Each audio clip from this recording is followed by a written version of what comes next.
എന്റെ പുറകിൽ കാണുന്ന ബുർജ് ഖലീഫ ഒരു കൊടുങ്കാറ്റ് വന്നാൽ ഇതുപോലെ ആടി ഉലയുമോ അല്ലെങ്കിൽ മറഞ്ഞു വീഴുമോ? അതേ എന്നായിരിക്കുമെന്നല്ലേ മനസ്സിൽ. എന്നാൽ ഉത്തരം അല്ല എന്നാണ്. കാരണം എന്താണെന്നല്ലേ?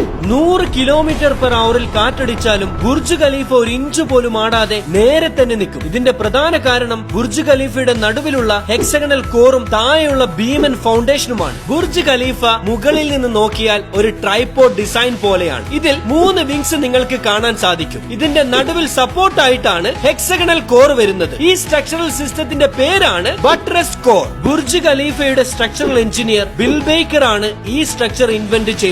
ഈ ഒരു സിസ്റ്റം കൊണ്ടാണ് വളരെ ശക്തമായ കാറ്റ് ബുർജ് ഖലീഫയിൽ ഹിറ്റ് ചെയ്യുമ്പോൾ ബിൽഡിംഗിന് കേടുപാട് പറ്റാതെ കാറ്റ് ദിശ മാറിപ്പോകുന്നത്. ഇതിന് പുറമെ എടുത്തു പറയേണ്ടത് ബുർജ് ഖലീഫയുടെ ഫൗണ്ടേഷൻ ആണ്. 10 നില ബിൽഡിംഗിന്റെ അത്രയും വരും ബുർജ് ഖലീഫയുടെ ഫൗണ്ടേഷൻ. അതായത് സ്റ്റാച്യു ഓഫ് ലിബർട്ടിയുടെ അത്രയും ഉയരമുണ്ട് ബുർജ് ഖലീഫയുടെ ഭൂമിക്കടിയിലെ ഫൗണ്ടേഷൻ. 1,10,000 ടൺ കോൺക്രീറ്റ് കൊണ്ടാണ് ഈ ഫൗണ്ടേഷൻ കംപ്ലീറ്റ് ചെയ്തിട്ടുള്ളത്. ഫൗണ്ടേഷന്റെ അകത്തുള്ള ഭീമൻ റീബാറുകളിലേക്ക് 24 മണിക്കൂറും ഇലക്ട്രിസിറ്റി പാസ് ചെയ്തുകൊണ്ടിരിക്കുന്നുണ്ട്. കോൺക്രീറ്റിന്റെ അകത്ത് 192 ബാറുകൾക്ക് തുരുമ്പോ കേടുപാടോ പറ്റാതിരിക്കാനുള്ള ഇലക്ട്രോളിസിസ് എന്നൊരു ഫിസിക്സ് മെത്തേഡാണിത്. 2004 ബുർജ് ഖലീഫയുടെ കൺസ്ട്രക്ഷൻ തുടങ്ങുന്നത്. കൺസ്ട്രക്ഷൻ തുടങ്ങി വെറും 6 കൊല്ലം കൊണ്ടാണ് ദുബായ് ബുർജ് ഖലീഫ എന്ന ലോകാത്ഭുതത്തിന്റെ പണി പൂർത്തീകരിച്ചത്.